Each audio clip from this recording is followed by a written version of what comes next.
Hey, what's up everyone on YouTube? It's 530 Drone. Today we are going to take this old DJI battery that my buddy had for, I think it was his Air 2 Pro, and we're going to turn it into a battery pack to either use for, charging 1S batteries or maybe even for flying. So this all started out, my buddy had this battery because of the DJI circuitry. The battery had been sitting for a while. The voltage was down around 10 point something volts, and the controller went into a shut-off mode.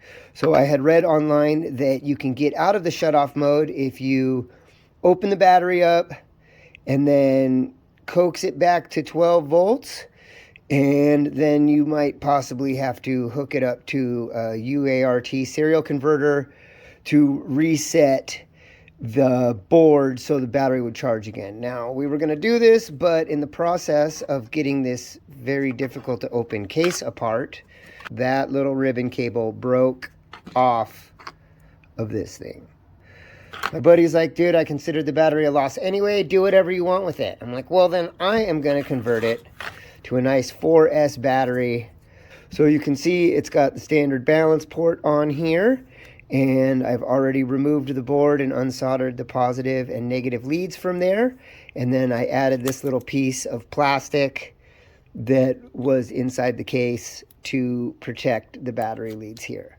So what we're going to do is we're going to carefully cut these wires one at a time and solder them to the right size 4S balance port connector.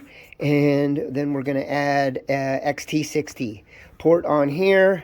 And then we're going to use some self-adhesive electrical tape to cover this up and charge it up and see what we can do with it. First off, let's see what the stats are on this battery. We got 14.82 watt hours at 3.85 volts.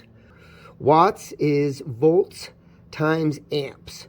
So if we divide the watts, 14.82 divided by 3.85, Matthew later says about 3.85 amp hours per battery. And the batteries are in series. That's why the voltage goes up. So we're going to have the same amps. So now we have a 4S battery that is theoretically 3.85 amp hour. 244 grams. And the battery I was using is 168 grams. 78 grams heavier, but twice the power. So I don't know, this should be awesome. We'll see what happens after we get it all put together, charge it up, and do some punch outs. In order to do this reassembly, we're going to need some silicone wire. Probably 12 gauge would have been better. All I have is 14 gauge, so we're going to use that. XT60 connector, some random bits of shrink tube. We need our 4S balance charge connector. I've already put some shrink tube on there to denote the colors that it's gonna do, matching the reference battery. And I've got some linderless rubber tape. This is like self-sealing, doesn't leave a sticky residue, and I think this is going to be really good for wrapping around the battery. And then a soldering station. If your battery is not up to 12 volts, you're going to need some sort of power supply to bring the voltage up. I've already tested it and can confirm that this has the standard balance port configuration. The black wire here on the right is your negative, the red wire on the left is full voltage, and the 3 wires in between are for cell 1, 2, and 3. And the voltage will increase, adding the voltage along those wires. Most important thing that we need to remember when we're doing this, we're going to cut each wire into one at a time. We're going to do one wire and then solder it on to our balance plug where it needs to be. Okay? And then we're going to do the next one and so on until we have this balance port completely connected. Do not cut all the wires at once. I know this from personal experience. You get lots of sparks, and I've never had a fire, but it's definitely a threat. And because there's going to be voltage on each of these wires.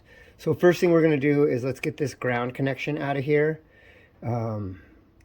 That'll make it a little bit safer. So we're going to take this first ground one off, strip the end of this wire,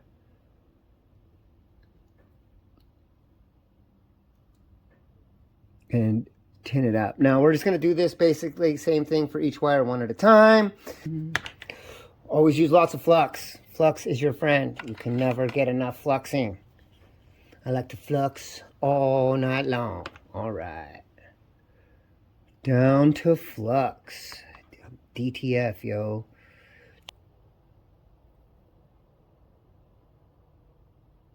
So we're going to tin all the wires first. That makes all your soldering easier.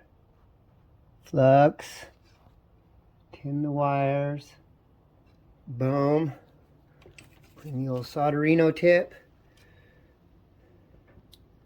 And then since we've already put the shrink wrap on there, we can just go ahead and solder this bad boy together. Normally I would use 2 helping hands, but one of them broke off, so, and I haven't fixed it yet, so. Gotta be.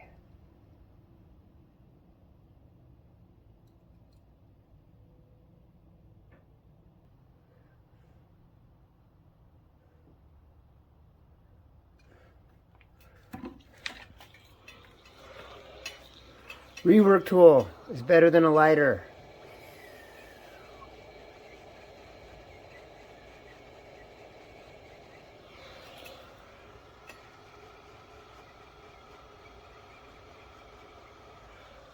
For sure, okay. All right, now we're just gonna do the same thing with the rest of those wires. So now it's time for a musical montage.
Connected.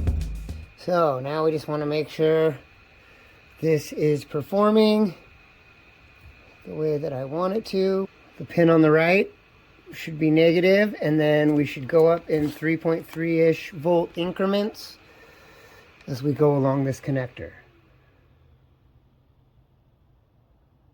3.3, 6, 9.3 and 12. Okay, so that's good. Clearly the cells are not at all balanced. Hopefully the balance charger will take care of that. If not, we'll manually bring up the voltage on one of these pins to 3.3 and go from there. All right, so we're good there. Let's put on the actual connector and then wrap this thing up. Okay, so I'm going to have the balance port come out this side, and then I'm going to have the power come out this side. So it's going to go on like that. That's going to allow me to tape over these wires for extra strength. Okay, so we need to strip these, flux, time to flux, and then hook them up to this. So we'll do the connector first so that it's easier to put the shrink wrap on there, and then we'll connect it to the batterino. That'll also ensure that we don't accidentally short things out. So flat side is positive.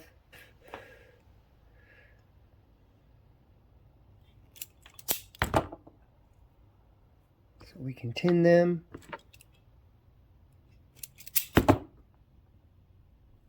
We're just going to flux this thing really good. we're going to tin the ends and then solder these babies together. So you can see I've got a nice big tip on here. Got the temperature on my iron cranked up to max. The silicone absorbs a lot of heat. Can make it a little difficult to solder. Okay, so we've got red. We're going to go on to the flat side. The connectorino.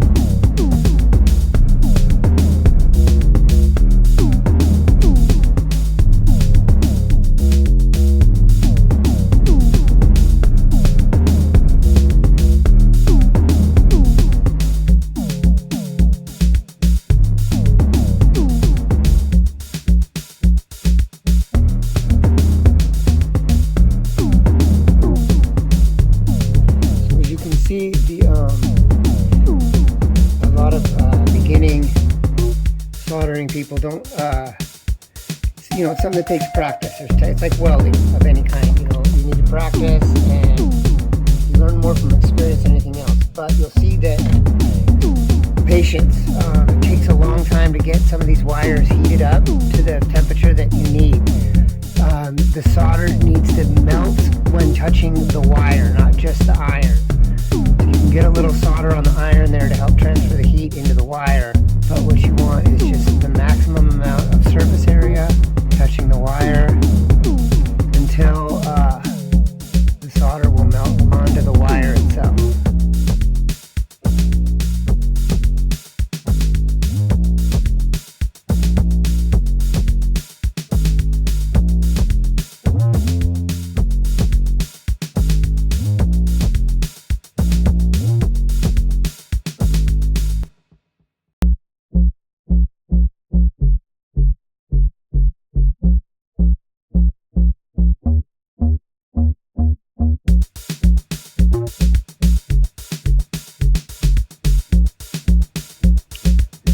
Confirm that receptacle is hot enough to melt the solder on there, otherwise you end up with a crappy connection.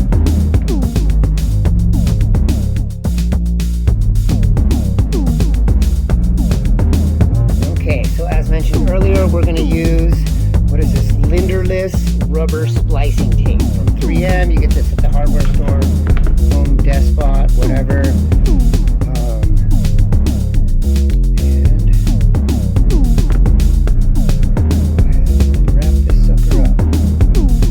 What I'm going to do is I'm going to go around the top and then around the sides, and then so it's covered, but there's going to also be a little bit of open space to vent if needed.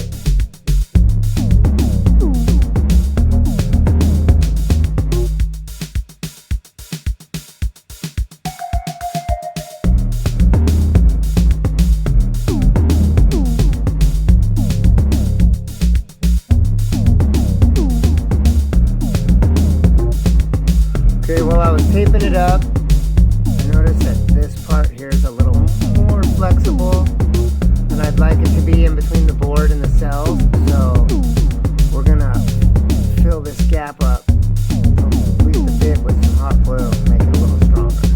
What you gotta do is more hot glue.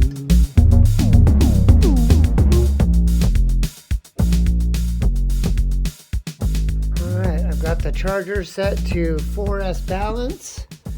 Plug this baby in here. I'm going to set the amps on this thing way freaking low. Let it charge slowly.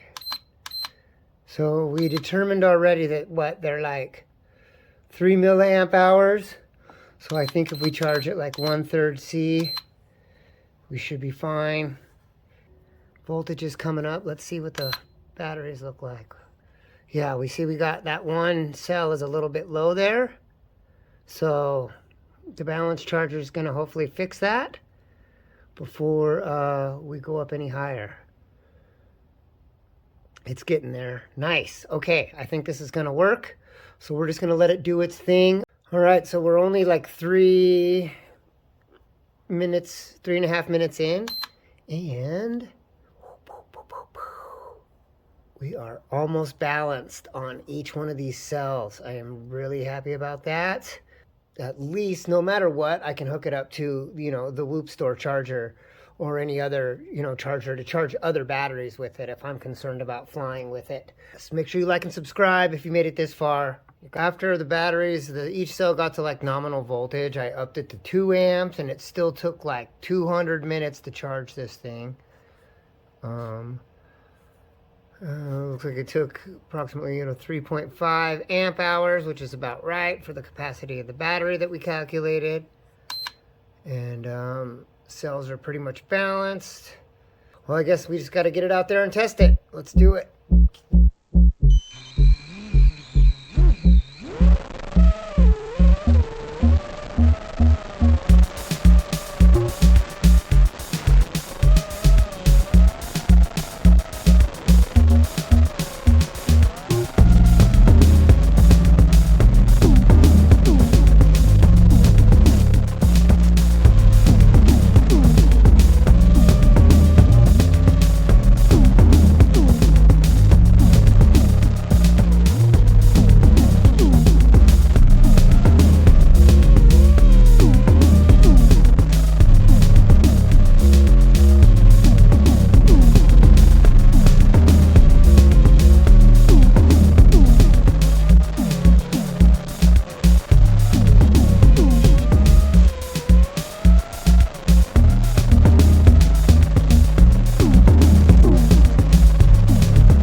Well, that was exciting. You could see the battery was showing like low voltage the whole time, but was still hanging tough. So I was flying around, and then you saw when I tried to do some maneuvers, it handled it just fine the first time. And then the second time something went wonky, right, as you could see in the video. My freaking battery strap broke. I don't know if it's because this battery is so much heavier or if it was just worn out, and that shit happens. But like, yeah, the battery came off mid-flight, so this thing just went crazy and went down. No damage. I wasn't very high up, so that was cool. I wasn't going very fast. Yeah, so partial success, partial failure. I don't know what I'm gonna do about that. I don't have an extra battery strap. But all in all, this thing definitely works. It's kind of heavy. So if a smaller drone like this, it might be heavier than what you want. I don't know. Definitely seemed to work. It's warm, but it's cooling down. It wasn't like nuclear hot or anything, or like melting my hot glue. So that was definitely a success. This didn't get damaged. That, when it ejected, that was probably not a smart move. I had the balance port inside here to keep it out of the props. I think we got to find a better place for that, because when the battery was ejected through there, it did pull on it kind of hard and separated the hot glue. Hopefully it didn't damage any of the connections. So they don't feel like anything's pulled free, so hopefully that's okay. So yeah, no matter what, I'm going to be able to use this to at least charge the 1S Whoop batteries. I think it's probably a little heavier than what I'd want for the Mark V. But as far as something that was garbage and now is not, I'd say that's a pretty good success. All right, if you made it this far, flip those switches, and you know what I'm talking about. Sorry to bug you. And then, you know, whatever, share and all that fun stuff. All right, have an awesome day. Get out there and catch some sky time. 530 drone.